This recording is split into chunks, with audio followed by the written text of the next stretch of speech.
নমস্কার, আমি গার্গী।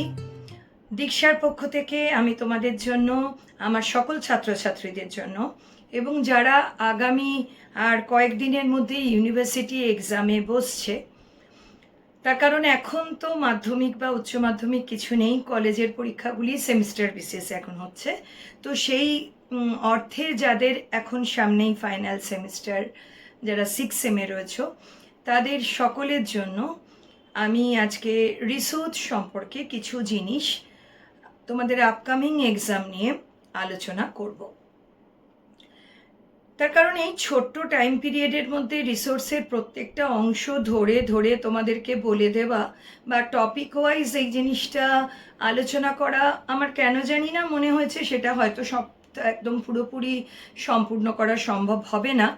তো ঠিক সেই কারণের জন্যই আমি রিসোর্সের যে সমস্ত কোশ্চেনপত্র আছে সেইগুলো নিয়ে তোমাদের সঙ্গে একটু আলোচনা করতে চাই। রিসোর্সে যে সমস্ত কোশ্চেনগুলো খুব কমন হলেও অনেক সময় অনেক ধরনের ছেলেমেয়েদেরই লেখবার সময় একটুখানি অসুবিধা হয়ে দাঁড়ায়। যেমন এই why utilization based adaptation is an important and essential approach for resource utilization. দেখো, রিসোর্সের সঙ্গে ইউটিলিটি বা এর ব্যবহার, এই তত্ত্বটা একটা ভীষণ ইম্পর্টেন্ট, কারণ ইউটিলিটি ছাড়া রিসোর্স কখনোই তৈরি হয় না। বাই দ্য ওয়ে, এই ব্যাপারে আমি একটা তোমাদের কথা পরিষ্কার করে সকলকেই বলি। সেই ব্যাপারটা হচ্ছে, দেখো, গ্র্যাজুয়েশনের আগে পরের কোশ্চেনপত্র দেখে কিছু জিনিস থেকেই থাকে যে এটা বোধহয় বাবা এর ক্ষেত্রে প্রবাবল, বা এইবার এই জিনিসটা আসবে, বা এই জিনিসটা এবার না আসার সম্ভাবনা। দেখো, এরকম কোনো তথ্য কোনো ইউনিভার্সিটির ক্ষেত্রে কখনোই দেয়া হয় না। তাও মোটামুটি 3 বছর 4 বছরের ইয়ারগুলোকে দেখলে প্লাস মাইনাস একটা আন্দাজ করা যায়। খুব সহজ যদি একটা হিসাব তোমাদেরকে দিয়ে থাকি, ধরে নিই যদি আমার 15টা চ্যাপ্টার পড়বার জন্য থাকে বা 15টা টপিক রিসোর্সের ওপর পড়ার জন্য থাকে, তাহলে স্বভাবতই আমার কাছে হয়তো 9টা খুব ভালো 100 to 80% তৈরি হবে। বাকি 6টার মধ্যে দেখা গেল 4টে আমার 70 to 50% তৈরি হয়েছে, এবং বাকিগুলোর ক্ষেত্রে হয়তো দেখা যাবে যে 20% কি 30% তৈরি হয়েছে। এবং সেই সমস্ত ছাত্রছাত্রীদের ক্ষেত্রে মনে হবে যে এই কোশ্চেনগুলো আমার না এলেই হয়তো ভালো। কিন্তু কোশ্চেন যখন তুমি টাইম পাচ্ছ, যখন তোমার সেই সমস্ত জিনিসগুলো করবার প্রত্যেকটা জিনিস থাকছে, তখন ওভারঅল দেখে যাওয়ার অপশানটা আমার মনে হয় কোনো ছাত্রছাত্রীদের পক্ষেই ছেড়ে যাওয়া উচিত নয়। দেখে যাও অন্তত পক্ষে কোশ্চেন যদি তোমরা, বিশেষ করে রিসোর্সের পেপারে, রিসোর্স এমন এক ধরনের পেপার যেটাকে বাংলা কথায় বলতে গেলে শ্যাম্পু করা পেপার। শ্যাম্পু করলে যেমন আমাদের চুল ফোলে, ঠিক এক্স্যাক্টলি রিসোর্স কিন্তু একই কনসেপ্টকে বিভিন্নভাবে বিভিন্ন উদাহরণ দিয়ে আমরা যাতে বোঝাতে পারি সেই জিনিসটাই খেয়াল করে দেখা হয়। আমি চেষ্টা করব এই ভিডিওতে তোমাদের এই সমস্ত কোশ্চেনগুলোকে যতটা সহজে ভালোভাবে বুঝিয়ে দেওয়া যায়, যে কি কি পয়েন্ট তোমরা এর মধ্যে দেবে, কি করলে তোমাদের এই জিনিসগুলোতে নাম্বারের পোর্শনটা বাড়বে। যে কোশ্চেনটা নিয়ে তোমাদের আলোচনা করছিলাম, যে why utilization based adaptation is an important and essential approach for resource utilization, explain with example. Utility ছাড়া তো রিসোর্স কখনোই হয় না। তো ইউটিলিটি ছাড়া যখন রিসোর্স হয় না, যে কোনো জিনিসের ব্যবহারের মধ্যে দিয়েই তো রিসোর্সের মেন গুণটা আমাদের সামনে আসে। জিনিসটাকে যতক্ষণ আমরা ব্যবহার করছি তার মধ্যে দিয়েই তো রিসোর্স। জিনিসটা যদি আমরা ব্যবহারই না করতে পারি, তাহলে তো তার রিসোর্স হবার মূল্যটাই থাকে না। এবার রিসোর্সে তুমি সংজ্ঞাটা দিয়ে দাও, তুমি রিসোর্স বলতে কি বুঝছো এক কথায়, এবং যে কোনো একজন ভালো কোনো জিওগ্রাফিক্যাল প্রবক্তার বা যে কোনো সামাজিক প্রবক্তার রিসোর্স সম্পর্কে কি ধারণা সেটা তুমি তুলে ধরো। তুলে ধরার পরে ব্যবহার দিয়ে কিভাবে রিসোর্সকে বোঝানো হয়, ছোট্ট 2-4 লাইনে যে কোনো কিছুর উদাহরণ দিয়ে। সেটা একটা সাধারণ পেনই হোক, পলিথিন ব্যাগই হোক, তোমার খাবার বস্তু হোক, অথবা মোবাইল ফোন হোক, যে কোনো কিছু। আমাদের সারা দিনের ব্যবহার করা প্রত্যেকটা জিনিস, সব কিছুই কিন্তু আমাদের কাছে রিসোর্স। কারণ সেগুলো প্রত্যেক ক্ষেত্রে দিনের বিভিন্ন সেক্টরে আমাদের কাজে লাগছে। যদি না সেগুলো কাজে লাগে তাহলে তো সেটা রিসোর্স নয়। সেগুলো নিয়ে আমরা প্রতি মুহূর্তে প্রতিদিনে সবসময় ভাবছি। তার মানে ভাবছি কেন? কারণ জিনিসগুলো আমাদের কাজে লাগে। সুতরাং এইখানে লেখার সময় রিসোর্সের এই ছোট্ট অংশটুকু দেবার পরে প্রাচীন যুগ থেকে মোটামুটি রিসোর্সের কনসেপ্ট যে সময় থেকে তৈরি হয়েছে, সেই সময় থেকে এখন পর্যন্ত রিসোর্সের কনসেপ্ট কিভাবে সময়ের সাথে সাথে ধীরে ধীরে পরিবর্তিত হচ্ছে, মানুষ আরও কত ডাইনামিকভাবে রিসোর্সকে ভাবছে, সেই সম্পর্কিত কিছু তথ্য বা ব্যবহারিক উদাহরণ যদি দিতে পারো তাহলে জিনিসটা দাঁড়াবে। পুরো জিনিসটার কোনোটাই কিন্তু কখনো কোনো বইয়ের মধ্যে তুলে ধরে দেওয়া আছে এমন কিন্তু নয়। এটা তোমরা রিসোর্স সম্পর্কিত যে কোনো ধরনের বই, যারা ইংলিশে পড়ছো সেক্ষেত্রেও ঠিক একই জিনিস, যারা বাংলায় পড়ছো তাদের ক্ষেত্রেও একই জিনিস। নিজেদের কনসেপ্ট থেকে তোমাদেরকে এই জিনিসগুলি গুছিয়ে লিখতে হবে, এবং কিভাবে অ্যাপ্রোচটা ডে বাই ডে ধীরে ধীরে চেঞ্জ হয়ে যাচ্ছে। যেমন একটা ছোট্ট কথা তোমাদেরকে বলতে পারি, যে দূরাভাষ বা ল্যান্ড ফোন যেগুলো ছিল, ফোন, এই ফোন কিন্তু একটা সময় দূরাভাষটাই আমরা বুঝতাম, যেটা নর্মাল টেলিফোন। এই টেলিফোনের ক্ষেত্রে কিন্তু শুধু কথা বলতে পারতাম, ভিডিও কলিংয়ের কোনো অপশান বা আজকে যে সমস্ত economic activity with the help of the mobile আমরা করি, সেগুলো কিন্তু করবার কোনো জায়গা ছিল না। সুতরাং আজ আমাদের কাছে ল্যান্ডফোনের থেকে অনেক বেশি জরুরি ল্যাপটপ, ডেস্কটপের থেকে ল্যাপটপ, ল্যাপটপের থেকেও হাতে রাখা মোবাইল, যাতে ল্যাপটপের মতো আরও অনেক কিছু অপশান রয়েছে, খুব সহজে কাজ করতে পারি। এইরকম টুকরো যে কোনো বাস্তবিকতার উদাহরণ দিয়ে তোমরা সেই জিনিসগুলো বুঝিয়ে দিতে পারো। ডাইনামিক রিসোর্স সম্পর্কিত কোশ্চেন, যেমন explain how resource evolve out the dynamic interaction of nature. Dynamic interaction মানে যেটা ক্রমাগত ডাইনামিক ওয়েতে, মোশন, অর্থাৎ একটা থেকে একটা পরিবর্তিত হয়েই চলেছে, তার ডাইনামিক অ্যাকশনটাকে বোঝানো হচ্ছে, মুভেবল পোর্শনটাকে বোঝানো হচ্ছে। নেচার, ম্যান, কালচার, কিভাবে প্রত্যেকটা জিনিস সময়ের সাথে ইভলিউট করছে, সেই জিনিসগুলো যে কোনো এক্সাম্পল দিয়ে বোঝানো। দুটো জিনিসের মধ্যেই কিন্তু ভাইস ভার্সা, কনসেপ্টটা না থাকলে সেটা কি করে ইভলভ হচ্ছে বা ডাইনামিক ইভলিউশন হচ্ছে সেটা কিন্তু তুমি বলতে পারবে না। সুতরাং রিসোর্স সম্পর্কে তার এনভায়রনমেন্টাল অ্যাপ্রোচ, তার সোশ্যাল অ্যাপ্রোচ, তার ইকোনমিক অ্যাপ্রোচ, এই অ্যাপ্রোচগুলোকে যদি ভালো মতো বুঝে নাও, অ্যাপ্রোচগুলো সমাজের বিভিন্ন অংশের খাতে খাতে তৈরি, সেই জিনিসগুলো থেকে তোমাদের প্রতিনিয়ত, শুধু তোমার কেন, আমার প্রত্যেকটা মানুষের প্রতিনিয়ত প্রত্যেক দিনের কাজকর্মের মধ্যে দিয়ে রিসোর্সকে যেভাবে ইভলভ করা হচ্ছে, যেভাবে ইউটিলাইজ করা হচ্ছে, সেটাই কিন্তু রিসোর্সের ডাইনামিক অ্যাক্টিভিটির মধ্যে পড়ে যাচ্ছে। এবার ওই ডাইনামিক অ্যাক্টিভিটিটাকে তুমি যেভাবে তুলে দেখাতে পারবে, যেভাবে তুলে উদাহরণ দিতে পারবে, সেইটার ওপরেই তোমার নাম্বার উঠবে। এটা রিলেটেড কিছু কিছু ছবি তোমরা অনেক সময় মোবাইল থেকে, গুগল থেকে পেয়ে যাবে, না পাবার কোনোই কারণ নেই। শুধু নিজেদেরকে বুঝতে হবে যে কিভাবে সেই ছবিটাকে কোথায় কিভাবে রিপ্রেজেন্ট করবে, কোন জায়গাটাকে কিভাবে চেঞ্জ করবে। ঠিক কোশ্চেন ওয়াইজ রিসোর্সের ঠিক সেই রকমভাবে ছবি তোমরা কোথাতেও পাবে না। কিছু ট্রেডিশনাল ছবি রয়েছে, বাকি কনসেপচুয়াল ছবি তোমাদেরকে জানতে গেলে বা করতে গেলে সেটা কিন্তু সবই তোমাদেরকে বুঝে নিতে হবে।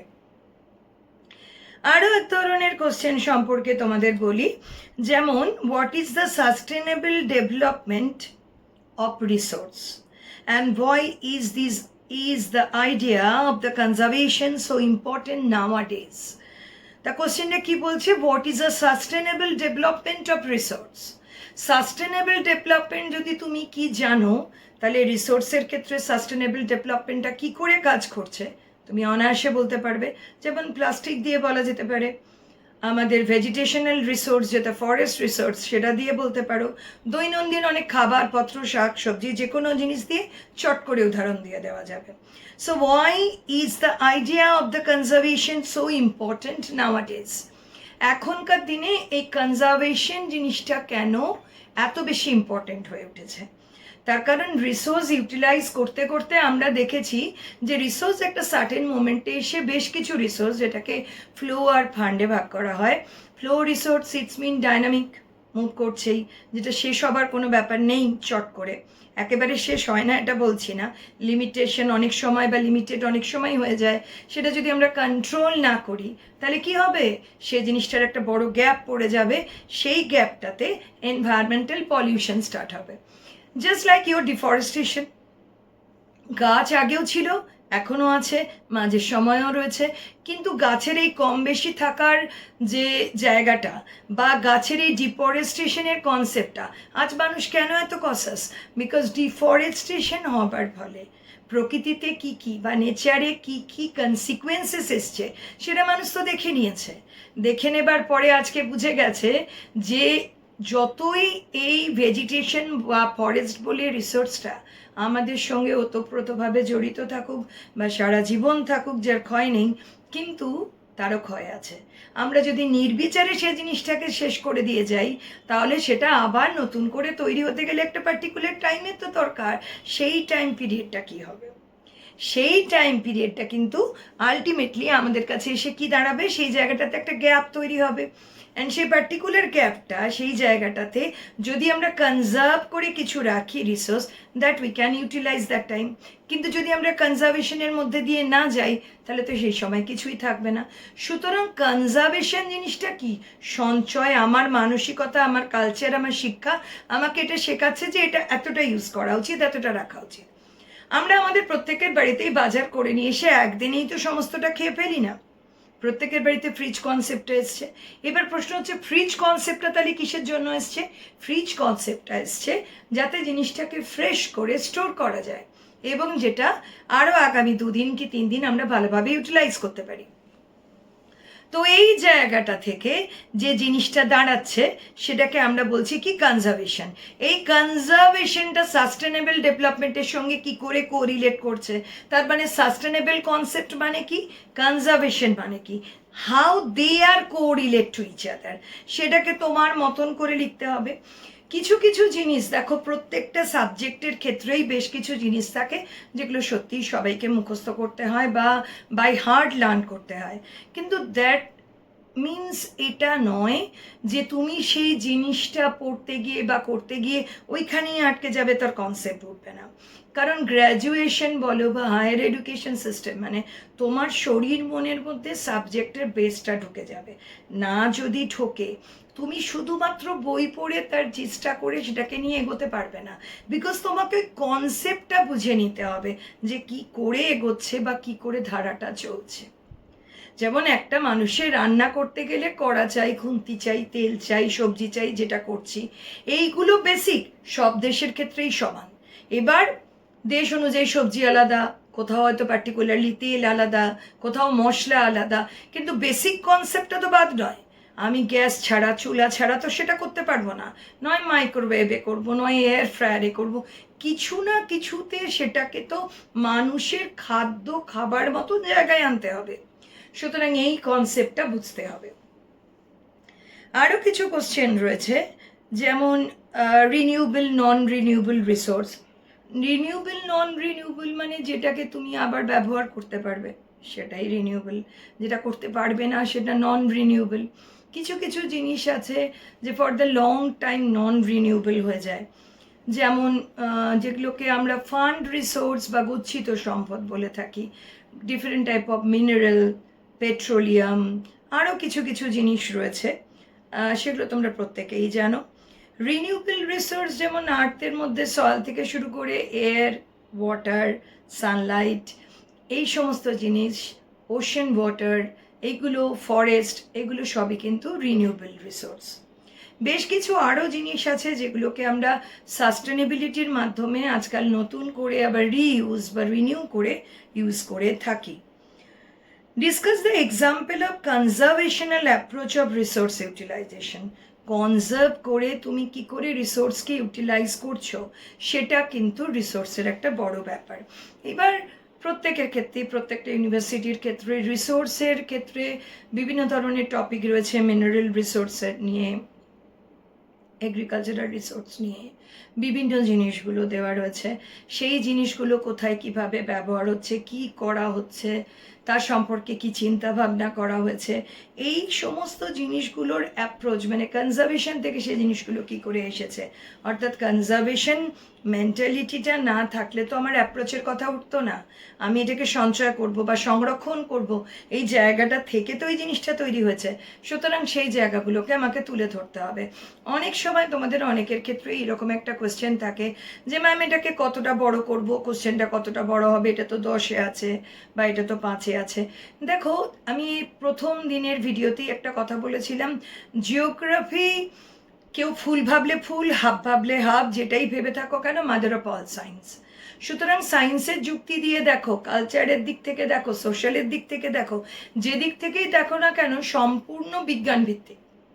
সেই বিজ্ঞানের ভিত্তিটা বিভিন্ন ক্ষেত্রে বিভিন্ন রকম হতে পারে।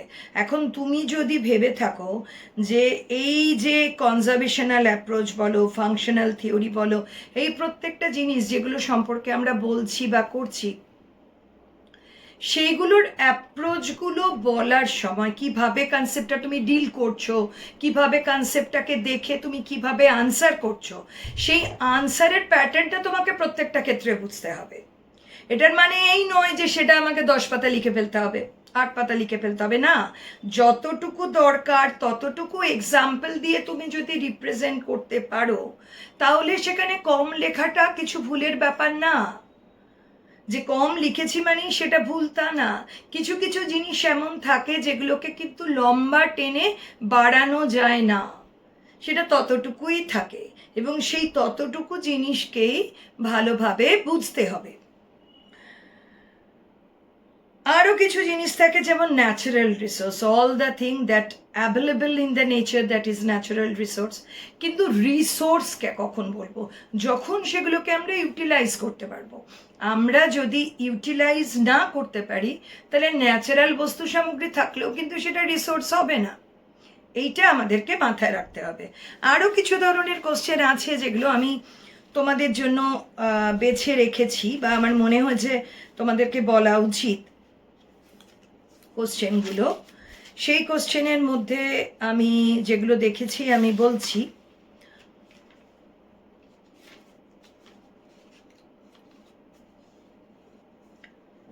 রিসোর্সের ডায়নামিক কনসেপ্ট সম্পর্কে তো বলেইছি, একটু আগেই তোমাদের ওটা বলেছি। এছাড়া আরও যে ধরনের জিনিসগুলো, ধরো তোমাদের অনেক রকম আরও ছোট ছোট কোশ্চেন আসে, রিসাইক্লিং প্রসেস কি, এবারে গ্যাট, ডাব্লিউটিও, এইগুলো তো আছেই বা থাকবেই, কিন্তু প্রশ্ন হচ্ছে যে এগুলো রিলেট করে কোশ্চেন আসতেই পারে। কিন্তু এই ছোট ছোট মেন জিনিসগুলো যেগুলো রিসোর্সের সঙ্গে ভীষণভাবে জড়িত, রিসোর্স কাকে বলবে, রিসোর্সের ক্ষেত্রে কি কি কনসেপ্ট, সেই কনসেপ্টগুলো কি করে ইউটিলাইজ হচ্ছে, এমন ছোট ছোট প্রচুর জিনিস, ক্লাসিফিকেশন অফ রিসোর্স, কোন রিসোর্সটাকে কিভাবে দেখা হচ্ছে না হচ্ছে, সেই সমস্ত জিনিসগুলো। এবং এর মধ্যে আলাদা আলাদা করে, যেমন আমাদের ফরেস্ট সম্পর্কে, সংরক্ষণের বিভিন্ন রকম কনসেপ্ট, বিভিন্ন ধরনের মিনারেল রিলেটেড, বিভিন্ন ধরনের এনার্জি রিলেটেড, এই সমস্ত কোশ্চেনপত্র, এবং আমাদের দেশের ক্ষেত্রে কি কি জিনিস রয়েছে, নতুন কি কি করা হচ্ছে, কি কি করা হচ্ছে না, সেই সমস্ত থিওরিপত্রগুলো আমাদের প্রত্যেক ক্ষেত্রেই খুব ভালো করে প্রত্যেক মুহূর্তেই পড়ে যেতে হবে। এবং আলটিমেটলি মানব উন্নয়ন এবং সুস্থায়ী উন্নয়ন, যে জিনিসটাকে আমরা বলতে পারি যে সাস্টেনেবল ডেভেলপমেন্ট এবং হিউম্যান ডেভেলপমেন্ট। সাস্টেনেবল ডেভেলপমেন্ট এবং হিউম্যান ডেভেলপমেন্ট, এই জিনিসটা ভীষণভাবে দরকার। তার কারণ evolution of the sustainable development concept, environmental dimension of the sustainable development, economic dimension of sustainable development, society dimension of sustainable development, objective of sustainable development, এই সমস্ত জিনিসগুলো, এইগুলোকে খুব ভালো করে তোমাদের প্রত্যেকের ক্ষেত্রেই খুব ভালোভাবে পড়তে হবে। এবং এই রিলেটেড যেই কোশ্চেনগুলো নিয়ে আমাকে ছাত্রছাত্রীরা কোশ্চেন করেছো আমার অফলাইন ক্লাসে, বা যারা ভবিষ্যতেও আমার সঙ্গে অফলাইন বা অনলাইনে যুক্ত হতে চাও, তাদের জন্য স্ক্রিনে তো নাম্বারটি দেওয়াই থাকে। আর আমার পড়ানো যদি ভালো লেগে থাকে তাহলে তোমরা বেল আইকনটি প্রেস করে অল অপশনটি সিলেক্ট করে রেখো, যাতে ভবিষ্যতে আর যে সমস্ত এই সাবজেক্ট রিলেটেড ভিডিও আসবে সেটি এলেই তোমরা যেন ঠিক টাইমে দেখতে পারো। আর শেয়ার করতে অবভিয়াসলি তোমরা ভুলো না।